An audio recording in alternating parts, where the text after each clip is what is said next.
बिस्मिल्लाहिर्रहमानिर्रहीम। मोहतरम नाजरीन, अल्लाह पाक फरमाता है कि बेशक अल्लाह और उसके फरिश्ते नबी करीम सल्लल्लाहु अलैहि वसल्लम पर दुरूदो सलाम भेजते हैं। ऐ ईमान वालो, तुम भी आप सल्लल्लाहु अलैहि वसल्लम पर दुरूदो सलाम भेजा करो। मोहतरम नाजरीन, दुरूद पाक का विर्द करने से दिलो दिमाग मुअत्तर तो होते ही हैं, उसके साथ साथ हमारे और बहुत से दुनियावी मसले भी हल हो जाते हैं।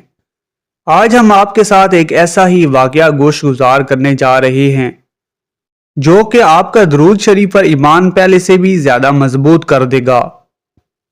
आप अपनी दुनियावी माली मुश्किलात के लिए जब इस दुरूद पाक का सहारा लेंगे तो आपकी मुश्किलें आसान होना शुरू हो जाएंगी इंशाअल्लाह ताला। जो वाकया हम आपकी नजर करने जा रहे हैं ये 100% हकीकत पर मबनी है। एक शख्स ने अपने दोस्त से कर्ज लिया और कर्ज लेने के बाद उसकी जो मुद्दत थी वो पूरी हो गई।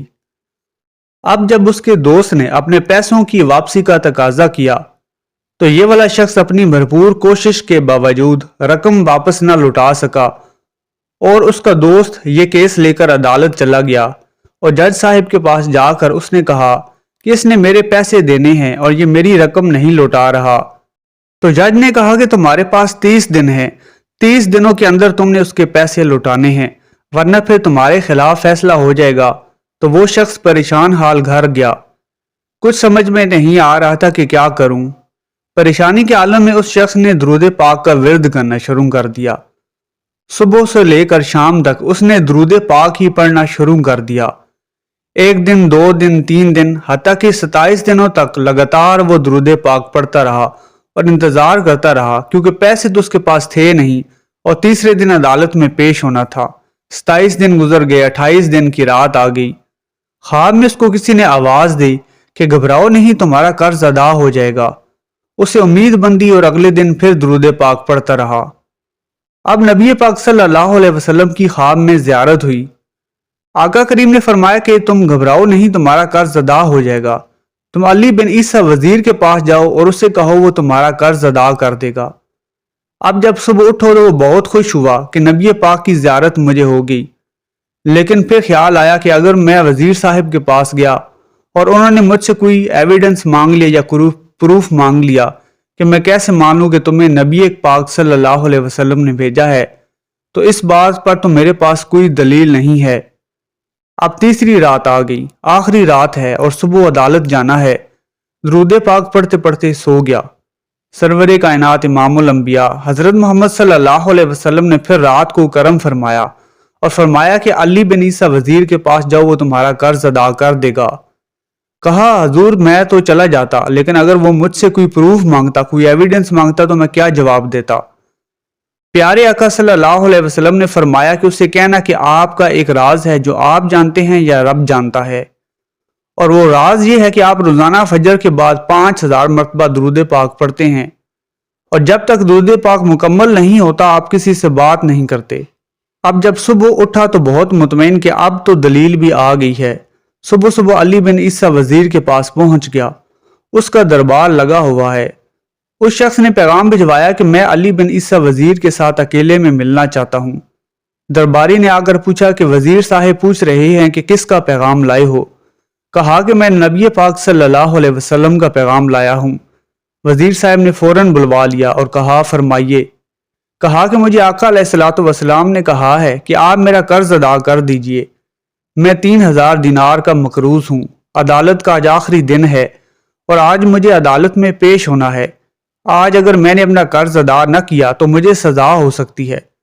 अली बिन ईसा कहता है कि मैं आपका बिल्कुल कर्ज तो अदा कर सकता हूँ, मगर मुझे कैसे पता चले, कोई दलील है, कोई सबूत है कि आपको नबी पाक सल्लल्लाहु अलैहि वसल्लम ने भेजा है।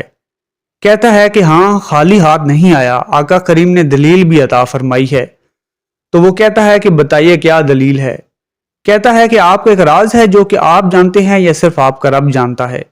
5000 मरतबा दुरूद पाक आप रोजाना फजर के बाद पढ़ते हैं और जब तक ये अमल पूरा नहीं होता आप किसी से बात नहीं करते।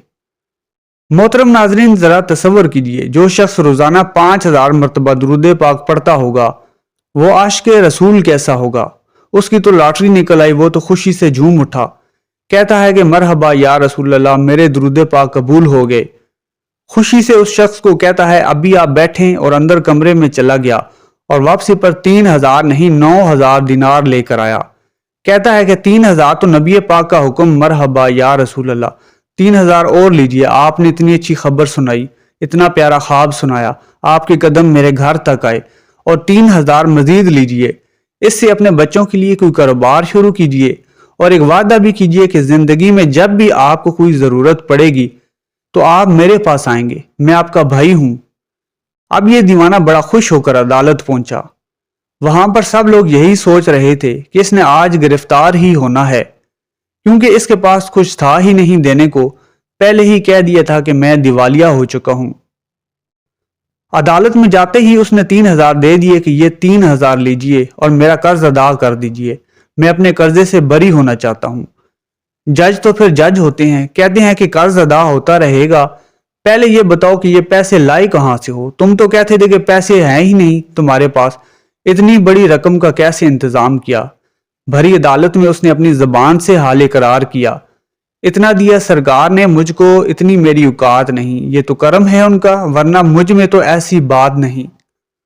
اب اس نے بھری عدالت میں اپنا واقعہ سنایا کہ میں نے تو کچھ نہیں کیا، آقا کریم صلی اللہ علیہ وسلم خواب میں تشریف لائے، میں وزیر صاحب کے پاس گیا، انہوں نے یہ پیسے دیے۔ اس زمانے کے جج بھی کیسے ہوتے تھے، وہ جج دوران عدالت اپنی کرسی سے اٹھ کر کمرے میں چلا گیا۔ تھوڑی دیر بعد جج صاحب واپس آئے اور 3000 دینار اس کے ہاتھ میں دیتے ہیں اور کہتے ہیں کہ کیا سارا ثواب علی بن عیسیٰ لے جائے گا؟ میں بھی تو آقا کا امتی ہوں، تمہارا قرض میں ادا کرتا ہوں۔ اچھا، اب جس کا قرضہ تھا، سبحان اللہ، کیا ماحول تھا، کیا انداز تھا، کیا دل تھے، وہ بھی تو دیکھ رہا ہے کہ میں بھی تو آقا کریم کا امتی ہوں، رکیے رکیے ذرا کاغذ قلم دیجئے، بندے کو میں قرضہ ہی معاف کر دیتا ہوں۔ اچھا، قرضہ ہو گیا معاف۔ اب جو 3000 دینار جج صاحب نے دیے تھے، وہ شخص کہتا ہے کہ جج صاحب واپس لے لو، میرا تو قرضہ ختم ہی ہو گیا ہے۔ جج کہتا ہے کہ جو پیسے میں نے آقا کریم صلی اللہ علیہ وسلم کے نام پر نکال لیے ہیں، اب واپس نہیں لینے، یہ سارے تم ہی لے جاؤ۔ اب یہ 12000 دینار لے کر یہ عاشق رسول جھومتا ہوا گھر کو جا رہا تھا۔ محترم ناظرین، صرف ایک رات پہلے ایک سنگل پینی بھی اس کے پاس نہیں ہے، اور اگلے ہی دن اس کے پاس 12000 دینار ہیں۔ درود پاک وہ وظیفہ ہے جو اگر دل سے پڑھا جائے تو سبحان اللہ مصیبتوں کو ٹالنے والا عمل ہے، یہ پریشانیوں کو ختم کرنے والا وظیفہ ہے۔ یہ میں نہیں کہہ رہا، یہ خود سرور کائنات امام الانبیاء حضرت محمد صلی اللہ علیہ وسلم کی حدیث مبارکہ ہے کہ جو پریشانیوں میں ہو، مصیبتوں میں گرفتار ہو، اسے چاہیے کہ میرے اوپر درود پڑے، کہ درود پریشانیوں کو لے جاتا ہے، مصیبتوں کو لے جاتا ہے۔ ایک شاعر نے کیا خوب لکھا ہے، اور واقعی حق لکھا ہے، ہر درد کی دوا ہے صلی علی محمد، تعویذ ہر بلا ہے صلی علی محمد۔ تو ہمیں چاہیے، خاص طور پر رمضان المبارک کی بھی آمد ہے، کہ کثرت سے درود پاک پڑھیں، اور آج ہی سے پکا تہیہ کر لیں کہ کوئی دن درود پاک کے بغیر نہ جائے گا۔